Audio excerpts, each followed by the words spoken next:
नमस्कार प्यारे विद्यार्थियों, आप सभी का एक बार फिर से स्वागत है JKIT मंत्रा के ऑफिशियल यूट्यूब चैनल में। आप सभी ने NPCIL यानी कि न्यूक्लियर पावर प्लांट की जो नई वैकेंसी आई हुई है ITA वालों के लिए, स्टाइपेंडरी ट्रेनिंग के नाम से आई हुई है, उसमें अप्लाई कर दिया होगा। नहीं किया है, यदि आपके पास क्वालिफिकेशन पूरा है और आप एग्ज़ाम देना चाहते हैं, यदि आप इसमें अप्लाई करना चाहते हैं, यदि आपका मन बना लिया है तो अप्लाई कर दीजिए। अभी आपके पास बहुत सारा टाइम है, वैकेंसी अभी आई है रिसेंटली। तो मैंने सोचा, इससे पहले मैंने शॉर्ट वीडियो यानी कि शॉर्ट एक नोटिफिकेशन आया था, उस पर डिटेल से बता दिया है, तो मैं नया वीडियो नहीं बनाने वाला हूं। लेकिन इस वीडियो में मैं आपको सिलेबस एंड एग्ज़ाम पैटर्न क्या रहने वाला है वो सारा बताने वाला हूँ। सिलेबस से ज़्यादा इम्पोर्टेंट है एग्ज़ाम पैटर्न। यदि आपने एग्ज़ाम पैटर्न को समझ लिया और एग्ज़ाम पैटर्न आपको ठीक लगे तो आप अप्लाई कर सकते हैं, क्योंकि इसमें दो दो नहीं, तीन तीन एग्ज़ाम होने वाले हैं और तीनों ही न्यूक्लियर पावर प्लांट की वैकेंसी है। तो महाराष्ट्र में होंगे, तो महाराष्ट्र जाना, और यदि आपके मन में सेट है, यदि आप जा सकते हैं तो अप्लाई ज़रूर करें। चलिए शुरू करते हैं। वैसे तो न्यूक्लियर पावर प्लांट बहुत अच्छी जगह है, जैसे ही थर्मल पावर प्लांट होते हैं वैसे न्यूक्लियर पावर प्लांट होते हैं। तो पावर प्लांट की जितनी भी वैकेंसीज होती हैं मोस्ट इम्पोर्टेंट होती है, बहुत ही ज़्यादा, एक तरह से आप कह सकते हैं बड़ी डिपार्टमेंट में आपको जॉब मिलती है। चलिए संपूर्ण जानकारी डिटेल से बताएंगे। आप यदि पहली बार आए हैं तो इस चैनल को सब्सक्राइब जरूर कर लीजिए। ITA आधारित नॉन टेक इस चैनल पर आपको मिलता रहता है। शेयर जरूर करें अपने फ्रेंड सर्कल में, ताकि उन्हें भी सिलेबस की जानकारी मिल सके। अब देखिए आपके सामने है परीक्षा पैटर्न। पहले तो मैं आपको बताऊंगा एग्जाम का जो पैटर्न है वो क्या रहने वाला है, जो इन्होंने ऑफिशियल नोटिफिकेशन में बताया है। लिखित परीक्षा OMR या कंप्यूटर आधारित CBT होगी, यानी कि अभी इन्हें नहीं पता है कि OMR लेंगे या फिर कंप्यूटर बेस्ड लेंगे। यानी कि आपकी परीक्षा या तो OMR सीट पर हो सकती है या कंप्यूटर बेस्ड हो सकती है। इन्होंने दोनों का ऑप्शन दिया है, इनकी मर्जी होगी वैसे क्वेश्चन प्रोवाइड करवाए जाएंगे। विद्यार्थियों की संख्या पर भी डिपेंड करता है। ऑनलाइन एग्जाम लेना इजी होता है, लेकिन ऑफलाइन में OMR सीट प्रिंट और वो काफ़ी हार्ड हो जाता है, तो अपने उन पर डिपेंड करता है। ये बात हमारे बस की नहीं है, छोड़ देते हैं। नेक्स्ट है परीक्षा 2 चरणों में होगी। पहला होगा स्टेज फर्स्ट और दूसरा होगा आपकी एडवांस, यानी कि इन्होंने लिखा है प्री और एडवांस, दो तरीके से एग्जाम होगा। जैसे अभी राजस्थान टेक्निकल हेल्पर हुआ ना, प्री और मेंस, उसी प्रकार से प्री और एडवांस होगा। प्री 1 घंटे का होगा और मेंस 2 घंटे का होगा। मैंने अभी आपको कहा वीडियो की शुरुआत में कि तीन स्टेज में परीक्षा होगी। तो तीसरा स्टेज कौन सा है, तो मैं आपको बता दूं, तीसरा स्टेज है स्किल टेस्ट। तो स्टेज फर्स्ट आप कह सकते हैं प्री एग्जाम होगा, उसके बाद मेन एग्जाम या एडवांस एग्जाम होगा, और उसके बाद होगा आपके स्किल टेस्ट। तो 3 एग्जाम आपके होने वाले हैं। टाइम इन्होंने दे रखा है प्री का 1 घंटे और एडवांस का 2 घंटे। प्रारंभिक परीक्षा यानी कि प्री एग्जाम अभ्यर्थियों को शॉर्ट लिस्ट करने के लिए एक छंटनी परीक्षा होगी, यानी कि जितने बच्चों ने अप्लाई किया है उनमें से प्री एग्जाम सबको देना है। जो जो पास होंगे उनको मेंस एग्जाम या एडवांस एग्जाम में लेंगे, यानी कि छांट लेंगे पहले ही बच्चों को। छंटनी परीक्षा का प्रारूप कॉमन तथा निम्नलिखित प्रारूप में होगा। यानी कि प्री एग्जाम कैसे होगा बताया है इन्होंने, इंग्लिश और हिंदी दोनों में। 1 घंटे की परीक्षा में निम्न अनुपात में बहुविकल्पीय प्रश्न होंगे। कुल 50 प्रश्न होंगे, 4 विकल्प वाले। यानी कि मैं आपको इजी लैंग्वेज में समझाऊं तो आपको प्री एग्जाम 1 घंटे का होगा और उसमें आपकी 50 MCQ आएंगी, 50 MCQ आएंगे और एबसीडी वाले MCQ होंगे। ये इन्होंने कहा है ना। 1 घंटे में बहुविकल्पी प्रश्न होंगे। उसके बाद देखते हैं आगे क्या कहा है। अब इनका प्री एग्जाम का सिलेबस क्या दिया हुआ है। Examination will be comprise 50 multiple choice question, 1 hour का टाइम होगा, और सिलेबस दे रखा है मैथ के 20 क्वेश्चन, 20 साइंस के और 10 जनरल अवेयरनेस के। यानी कि पूरा नॉन टेक है। हमारे चैनल को सब्सक्राइब कर लीजिए, मैं आपसे यही रिक्वेस्ट करूंगा, है ना। तो कर लीजिए चैनल को सब्सक्राइब। 20 आएंगे मैथ के क्वेश्चन, 20 आएंगे साइंस के क्वेश्चन और 10 आएंगे आपके जनरल अवेयरनेस के क्वेश्चन। और जनरल अवेयरनेस की 2 प्लेलिस्ट आपको सक्सेस किसी भी एग्जाम में दिला सकती है। ITA बेस्ड आप कोई भी तैयारी कर रहे हैं तो एक तो जनरल अवेयरनेस ITI आधारित मैंने प्लेलिस्ट बनाई है, उस पर विजिट करें। दूसरी DRDO एंड UPPCL TG2 में जनरल अवेयरनेस के जितने भी मैंने वीडियो दिए हैं वो सारे देख लीजिए। ITI बेस्ड किसी भी कॉम्पिटिटिव एग्जाम में यदि आपके 10 जनरल अवेयरनेस के क्वेश्चन आते हैं तो मैं कहूँगा आप 8 सही करेंगे। यदि मेरी 70-80 वीडियोस देख लेते हैं तो गारंटी के साथ लिख के देता हूँ मैं। यदि कोई बंदा गारंटी के साथ बोल रहा है तो आपको विश्वास भी कर लेना चाहिए। और यदि आप क्वेश्चन सीख लेंगे तो आपका कोई नुकसान नहीं है, तो ज़रूर सीखिए। प्रत्येक सही उत्तर के लिए 3 अंक दिए जाएंगे और गलत उत्तर के लिए 1 अंक काटा जाएगा।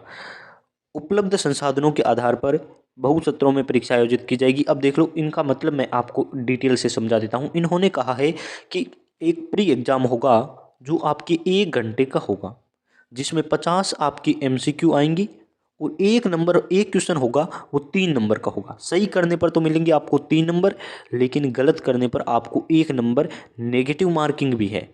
तो 150 नंबर का हम कह सकते हैं पेपर होगा। और इसमें आपके यदि ज़्यादा बच्चे हुए तो स्टेज में बुलाया जा सकता है, इनके पहले दिन, दूसरे दिन, तीसरे दिन ऐसे बुलाया जा सकता है। कम बच्चे होंगे तो 1 दिन में ही एग्जाम हो सकता है। ये इन्होंने लास्ट में बात कही है। उसके बाद देखिए क्या लिखा है, क्वालिफाई क्या होना चाहिए। यदि आपके पास क्वालिफाइंग स्टैंडर्ड क्या होना चाहिए ताकि आप अप्लाई कर पाएँ, तो यानी कि प्री एग्ज़ाम को पास करने के लिए आपको क्या क्या चाहिए। प्री एग्ज़ाम को पास करने के लिए अनरिजर्व, इंग्लिश में कहाँ लिखा हुआ है यार, आपको बता देता मैं, चलो हिंदी वाला ही पढ़ेंगे। अनरिजर्व और EWS को चाहिए 40% मार्क्स, ये यहाँ लिखा हुआ है ना। और फिर SC ST OBC PWD को चाहिए 30% मार्क्स। और लिखा हुआ है 30% से कम मानने पर सामान्य EWS के साथ तथा 20% से कम मानने पर उनके साथ बाहर कर दिए जाएंगे। अब मैं आपको पूरी बात बताऊं, इन्होंने कहा यदि आप अनरिजर्व और EWS कैटेगरी से आते हैं तो आपको एग्जाम में 40% मार्क्स लाने हैं, यानी कि 150 का 40% आपको लाना है, यानी कि आपको 60 नंबर लाने हैं। और यदि आप SC ST OBC और PWBD से हैं तो आपको 30% मार्क्स लाने हैं। यदि आपके इससे कम आते हैं तो आपको परीक्षा से बाहर कर दिया जाएगा। ये पासिंग मार्क्स आपको दे रखा है। आगे देख लीजिए नया CBT, यदि आपने प्री पास कर दिया, अब आपकी बारी है एडवांस एग्जाम की। एडवांस एग्जाम क्या कहता है, test will be 2 hours duration, यानी कि 2 घंटे की परीक्षा होगी, जिसमें आपको कहा गया है प्री में जो बच्चे पास करेंगे वो एडवांस एग्जाम दे पाएंगे। अभ्यर्थियों के लिए उनके संबंधित ट्रेड में एक परीक्षा ली जाएगी, यानी कि आपके ट्रेड के क्वेश्चन आएंगे। इसमें 2 घंटे का समय होगा। प्लांट ऑपरेटर के परि यार इंग्लिश में लिखा हुआ नहीं दिख रहा है। The level of question for plant operator training will be based on syllabus, तो ये आपके सिलेबस पर रहेगा। और इसमें मैं पूरा आपको बता देता हूँ, इसमें भी 50 क्वेश्चन होंगे, ऑब्जेक्टिव टाइप क्वेश्चन होंगे, 3 अंक दिया जाएगा और 1 गलत होने पर काट लिया जाएगा। सेम प्री वाला यहाँ दिया गया है, आपको अपने सिलेबस या ट्रेड से संबंधित क्वेश्चन पूछे जाएंगे।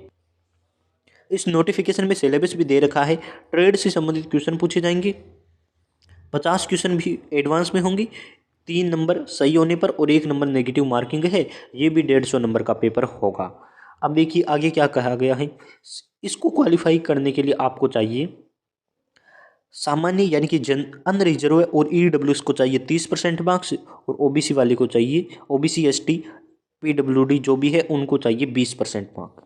यदि इनके 20 से कम आते हैं तो बाहर कर दिया जाएगा, इनको 30 से कम आते हैं तो बाहर कर दिया जाएगा, ये इन्होंने लिखा है। सेकेंड परीक्षा के बाद प्राप्त अंकों के आधार पर योग्यता यानी कि आपकी मेरिट लिस्ट बनेगी। समान अंक होने पर योग्यता क्रम सूची में निर्धारण, यानी कि यदि किसी के मार्क्स बराबर हुए तो वो अलग उनकी बात होती है, वहाँ तक हमें नहीं सोचना है। लेकिन मैं आपको बता देता हूँ क्या कंडीशन लागू की गई है। ऋणात्मक मार्किंग, और ये रहेगा आपके विज्ञान विषय में देखा जाएगा। फिर फादर्स नेम मिलाते हैं, डेट ऑफ बर्थ मिलाते हैं। यदि किसी के 2 जनों के मार्क्स मान ले तो बराबर आ जाए, इस बच्चे की भी मार्क्स आ गई आपकी 90% और इसकी भी आ गई 90% है। तो अब देखते हैं कि इनमें उम्र में बड़ा कौन है। मान लेते हैं ये उम्र में बड़ा है, उसे नौकरी दे देते हैं। और मान लेते हैं उम्र में दोनों बराबर हैं, तब इनकी विज्ञान विषय के 10th के और वो मार्क्स मिलाते हैं और फिर सिलेक्शन ले लेते हैं। यानी कि एक का सिलेक्शन होना होता है, दूसरे का नहीं होता। वो बड़ी बात है, हमें सोचना नहीं है, हम तो किसी के बराबर मार्क्स नहीं लाएंगे, ऐसा टारगेट सोचकर सबसे अधिक मार्क्स लाने की कल्पना आपको करनी है। अभ्यर्थियों को प्रारंभिक व एडवांस परीक्षा एक ही दिन देनी होगी। प्रारंभिक परीक्षा प्रातःकालीन सत्र में और चयनित को एडवांस सायंकाल में। वाह, ये बहुत ही अच्छा यार तरीका इन्होंने अपनाया। क्या कहा है कि उसी दिन तो आपकी प्री परीक्षा होगी और उसी दिन आपकी मेन परीक्षा होगी, और क्या लिखा हुआ है कि आपको शाम को ही रिजल्ट आ जाएगा ना। बहुत अच्छी बात है। और इसका मैं एक और मैं फ़ायदा बताता हूँ, बताऊँ क्या? यदि आप हैं राजस्थान से, मेरी तरह राजस्थान से हैं, और महाराष्ट्र जाना बड़ी बात है। महाराष्ट्र जाना मैं मानता हूँ बहुत बड़ी बात है, खर्चा और आईटीआई वालों के लिए बहुत बड़ी बात होती है। तो आप महाराष्ट्र जाते हैं पहले प्री देने, प्री में सिलेक्शन हो गया तो अच्छी बात है, नहीं हुआ ना तो अब खर्चा लग ही गया। यदि आपका हुआ तो आपको एक एडवांस देने के लिए और जाना पड़ेगा। एडवांस में हुआ तो अच्छी बात है, नहीं हुआ तो फिर खर्चा लग गया। तो ये बात होती है। तो इन्होंने अच्छा पॉइंट दिया, मैं मानूंगा। प्री और मेंस एक ही दिन आपकी परीक्षाएं ले ली जाएगी, बेस्ट पॉइंट मुझे ये लगा। और सिलेबस में देखिए क्या लिखा हुआ है। सिलेबस यानी कि स्किल टेस्ट की बात कर रहा हूँ मैं। स्किल टेस्ट में लिखा हुआ है, चरण 2 के पश्चात तैयारी की गई योग्यता क्रम में आधार पर प्रत्येक ट्रेड के अभ्यर्थियों को कौशल परीक्षा यानी कि स्किल टेस्ट के लिए बुलाया जाएगा। और स्किल टेस्ट में क्या लिखा हुआ है, परीक्षा कौशल परीक्षा केवल अर्क प्रकृति यानी कि इसे कहते हैं क्वालिफाई नेचर, यानी कि इसमें गो नो गो बेसिस होती है। नेचर बाई क्वालिफाई यानी कि आपको जाना होता है, छोटा मोटा काम देते हैं और पास कर देते हैं। मेरिट इसकी नहीं बनती, मेरिट आपके CBT 2 की यानी कि जिसे हम कहते हैं एडवांस परीक्षा, उसकी मेरिट बनेगी। तो आपको नहीं जाना है, यानी कि आपको बाहर नहीं करते। और 5 गुना अधिक बच्चे बुलाएंगे। एक सीट पर मान लेते हैं अन्य रिजर्व की 5 सीटें हैं। सीटें मैंने नहीं देखी है लेकिन आप देख लेना, मान रहा हूँ मैं 5 सीटें हैं तो 5 गुना यानी कि 25 बच्चे बुलाएंगे। यदि 40 सीटें हैं तो कितने, 5 गुना यानी कि 200 बच्चे बुलाएंगे। तो ये सीटों पर 5 गुना बच्चे बुलाएंगे। लेकिन DRDO में 8 गुना बुला रहे हैं, तो आपको ये भी ध्यान रखना है। बस यही था आपका सिलेबस। अब मैं आपको एक इम्पोर्टेंट बात और बताऊंगा, और वो मैंने सोचा था लास्ट में बताऊंगा। जो लास्ट तक देखेगा उसका फ़ायदा, जो नहीं देखेगा वो बाद में देख लेगा। अब देखिए इसमें क्या है, आपकी जनरल साइंस है। जनरल साइंस थी वो DRDO में नहीं थी, ये आप पहली बार पढ़ रहे हैं, ऐसा मेरा मानना है। हो सकता है आपने पहले पढ़ा हुआ लेकिन पहली बार पढ़ रहे हैं। तो इसका सिलेबस क्या होगा वो मैं डिटेल से एक वीडियो पर बनाऊंगा। लेकिन मैथ्स और जनरल अवेयरनेस का मैं आपको यही बता देता हूँ।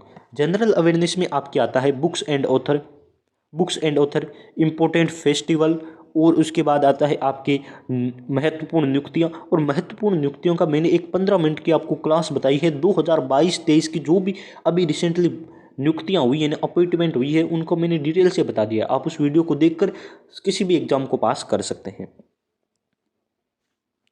और इसमें होता है आपकी महत्वपूर्ण अभी करंट अफेयर्स के question, national international static GK, ये होते हैं जो मैं आपको रेगुलर प्रोवाइड करवाता रहूँगा। यदि मेरी थंबनेल पर लिखा होता है DRDO एडमिन एंड अलाइन, फिर भी आपको वो वीडियो देख लेना है, क्योंकि क्वेश्चन सेम होते हैं। ITA बेस्ड एग्जाम में सेम क्वेश्चन आते हैं, तो आपको घबराने की आवश्यकता नहीं है। बहुत बहुत धन्यवाद आप सभी का यहाँ तक वीडियो देखने के लिए। आई होप आपने सिलेबस अच्छे से समझ लिया है।